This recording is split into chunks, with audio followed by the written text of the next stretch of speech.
flying triangles elevates. Yo, I represent Air Planet. Professor O's America, America. 아주가 말해 부르지 암바사데 Professor O's America, America. 마모테 브라질 오이 할라테 Professor O's Air Planet. Professor O's America. 미기 옥살 원이 마와레.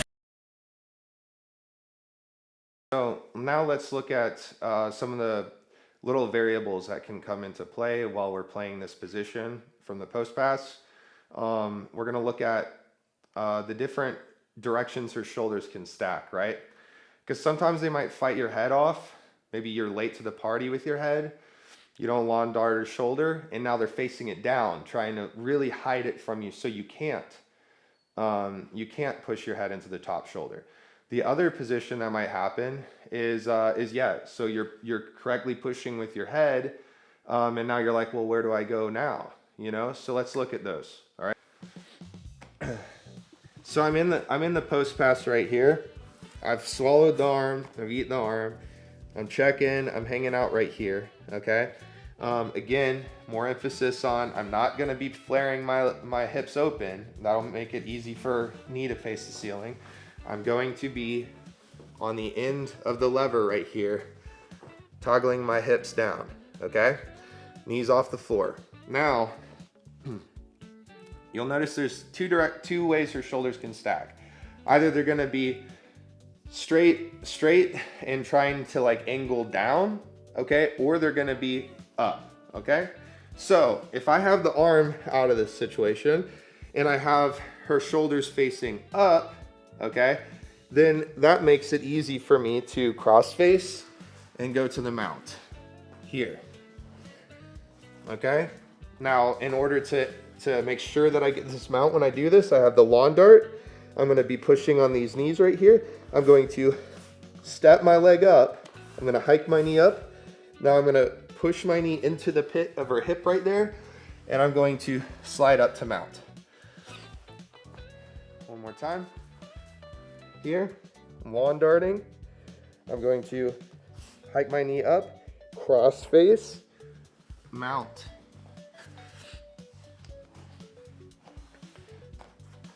Option number 2. She knows I want to mount, so she's forcing the elbow, her shoulder down, okay? And there's no way to like turn it, okay? Now this is where you realize that there's back exposure, okay? If the top shoulder is leaned, stacking with dominant like facing towards the floor, then I need to threaten the back, okay? The mount is not gonna be as easy. See, every time I go to mount here, she's gonna be able to shed that off, okay? And it's very important if I'm gonna go to the back that I have to make sure I pummel my legs correctly so I don't get tripped up when I move laterally. If I try to just move laterally, see how she can catch my leg and then face her knee towards the ceiling, and then she's out. So I would have to pummel my legs to be able to get over them, okay, with like windshield wipers. Alternatively, we can move to this Turk position that we went over earlier, okay, and that makes it easy for me to start threatening the mount still. If she continues to turn towards the floor, then I have to threaten a back attack, okay? So we're gonna go over that back attack on the next section.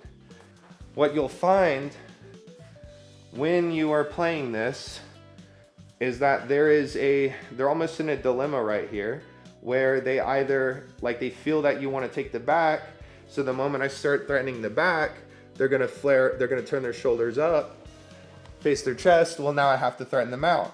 Then I threaten the mount, and now they're like, no, I'm gonna give the back. You see what I'm saying? So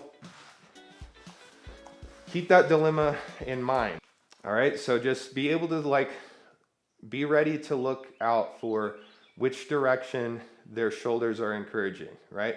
Are we gonna be moving towards the back and there's back exposure, or is there chest exposure, okay?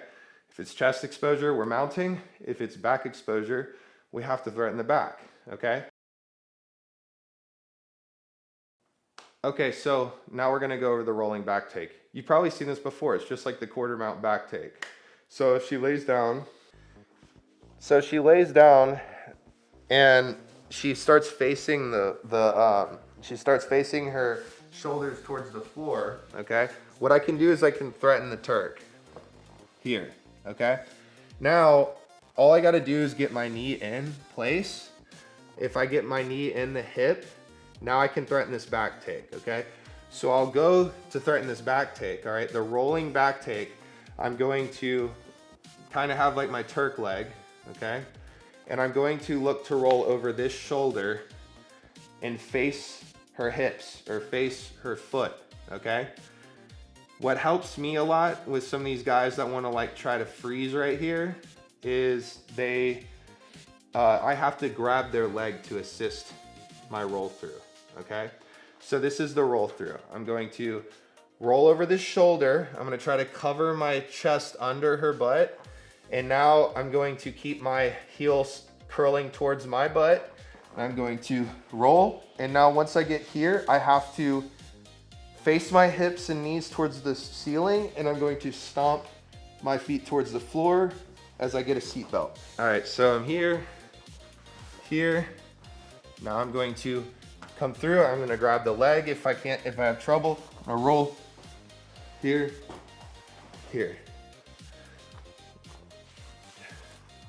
So she's facing shoulders towards the floor. I'm going to knee in the hip, curl here.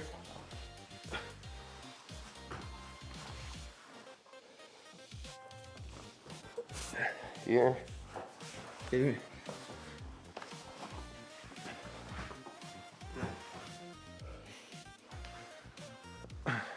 And that is the rolling back take from like a quarter mount turk position. Just make sure you put your knee in their hip before you roll, because you have to have your hips tight to their hips. All right, hope that helps. Now, when I threaten, this is like where it gets really fun, is when I threaten the back roll, my training partner, will know that the back roll's coming, okay? So they get ready to do this short underhook move. I'm not really gonna show it, but my point is they're trying to counter the back roll. So conceptually, if they counter the back roll, I need to go to the mount, like I was saying, with a cross face, okay? So that looks like, so like I was saying, I go, I'm trying to get my head in, okay? I'm getting ready to go towards the back. She's turning her shoulder down, okay? I'm about to threaten the back roll, but what she does now is she starts digging this underhook right here, and she starts facing towards the ceiling a little bit. So now if I was to go, it would be easy for her to counter, okay? She's waiting for it. So I threaten the back roll. She faces her shoulders towards the ceiling. I'm going to cross face, and now I'm going to mount. And it's easy to mount. It's gonna be easy to mount because I already have beaten her hips, and I already have control over this leg right here. I've beaten her knee line. So it's gonna be easy when I go to do this roll right here and I feel her trying to stop it. I'm gonna like, dude, if she faces her belly and shoulders towards the ceiling, I'm not gonna beat her hips to the floor when I roll. So I might as well go the direction she's saying to go, which is the mount, okay? One more time. I'm trying to post pass right here. All right, I go to take the back here. She faces the ceiling. Cool, I mount. Okay, so the whole point is to exploit this dilemma right here that you put them in when you threaten that back roll and you've beaten their knee line. You've put your knee in their hip line. Now you have the choice, or they have the choice of either giving you their back or giving you their mount. Okay? Hope that helps. Now I'm trying to do this post pass, and they're getting a little bit more savvy to, oh, this guy wants to keep my knees facing to the side he wants to squash my legs, I need to be better about pulling my knee up towards my shoulder line, okay? Towards his shoulder line and facing it towards the ceiling, right? Curling up into a ball, but facing the ceiling now, okay? So we're gonna look at how we can thwart that and what we might be wanting to look for against that, okay? So if my partner turns on her side, my partner is starting to understand, okay, I've got her elbow, I'm putting my head in here, okay? And now one of the things that they might start doing is pulling this knee up here. Yes, okay? This can become a problem, all right? Now, the most important thing to think about now is that because her knee is flaring outwards, it's gonna be easier for me to pummel the inside position, okay? So what I wanna do when I feel that is this leg on the outside needs to come to the inside, okay? I'm not gonna leave it on the outside anymore. I'm gonna step it to the inside, okay? This will move us towards what is called closed DMs, okay? And it will continue to be closed DMs when I come up here until she decides to flare this knee all the way out. And if I pass it to the other side of my arm, that would be open DMs, okay? Not necessarily the focus of this lesson, but I want you guys to understand how you can still maintain an advantageous position for passing when they start defending the post pass right here. So she starts pulling her knee in and flaring it up. I'm gonna pummel the inside right here and come up. It's important to keep this near side underhook, okay, for a little bit of upper body inside position. And that way I could threaten a cross side knee slide maybe, okay? Slide back here.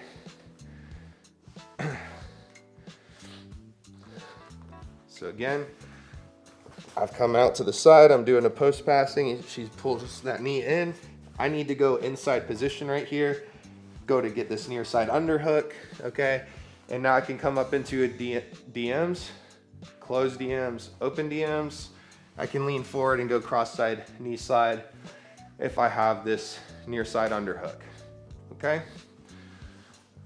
So that is one good tool to use when they start pulling that knee up over your shoulders, and it allows you to keep your weight on them, keep the pressure on them, and you get to maintain your ground and not lose any ground amidst the guard pass.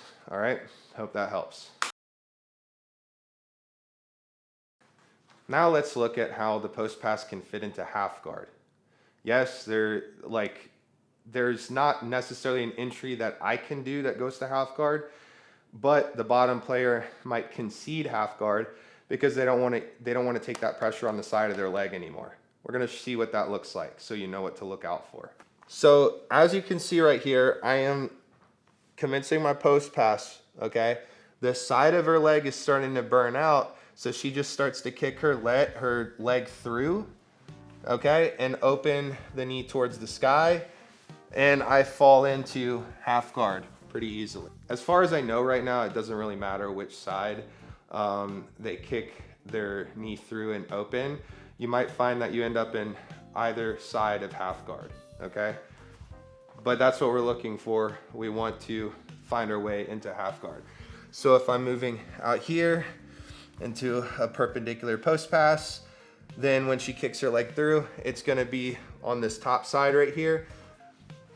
If I'm in a more parallel post pass, right, where my head's down, then when she kicks her leg through, I might end up on this side of half guard, okay? Let's look at it from this side.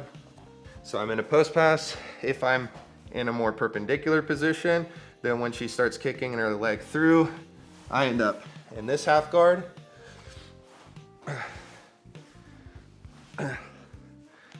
If I'm in a more parallel body position, then when she starts kicking her leg through and shrimping away, I end up in the other side of the half guard. Either way, it's important that I dig at least one underhook when I get to that half guard. You cannot allow the person on bottom to get two underhooks on you when they finally get to half guard. It's not a good position for you. So I hope that helps. We have one more threat that we need to clean up against, okay? And that would be if they decide to overhook our arm, okay? We've talked about crushing and eating the elbow. Now, what the heck do we do when they overhook our arm, Ryan? Because we got all these like bottom half guard players that'll like get a strong whizzer on our arm and it'll get trapped. And then they might start like coming up and doing rubber guard and stuff like that on us, you know? So what do we do when they overhook our arm? I'll show you. Check this out. So if my partner lays down, so watch. What I don't want is I don't want her to overhook and start pushing me down her body towards her legs like we talked about before, okay? She is dominating the overhook right here. I need to dominate the underhook, okay? I have an underhook and it's a weak ass underhook right now. So to have a stronger underhook, what I'm gonna do is I have to start, my head, you'll notice my head is not gonna be able to get to her shoulder right here. So what I need to do is I need to go over the shoulder, and I need to move to a more perpendicular body position where my center line crosses over her center line, okay? I'm gonna continue to weigh down on her leg while I lean forward and try to put her shoulder closer to the mat. You don't have to put her shoulder on the mat, just put it close to the mat right here, okay? This is how I'm gonna dominate my underhook versus her overhook, and now she has a weak overhook. Try it. It's gonna be really weak. And if she starts getting some ground and pushing me away, I need to continue to get up and push that shoulder towards the floor. Other side. I'm right here. So she starts pushing me down towards her legs. Okay, I'm losing this battle. She's gonna come out and she's gonna do some rubber guard stuff on me, okay? So what I need to do is I need to get up. This underhook is going to become a wedge on the floor, and I'm going to push her over that wedge as I move into a perpendicular body position and walk my feet out to the side of her body. Okay, now this is an immense amount of pressure, and from here I can look to maybe, I would actually keep an underhook right here to keep pushing those knees down until I can beat them, and then I would take a cross face and I would mount, okay? It's pushing me down. I need to come up, perpendicular, knee, mount.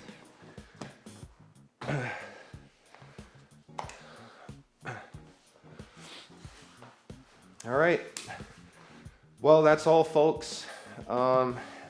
We've gone over a lot of back-end post-passing stuff that I feel like should help you guys secure the pass and continue to wear on your partner and not give up any ground when you finally get there. If you guys are interested in learning more, please attend one of my seminars and we can talk about some of these entries to the post-pass and what I like to do to get there and the context for the post-pass. Strategies that I have used to pressure opponents so they don't want me on top anymore, and they want to get up on their feet because they know that I'm going to be doing some stuff like this to them, okay? So I hope this helps, and stay in touch. Peace out.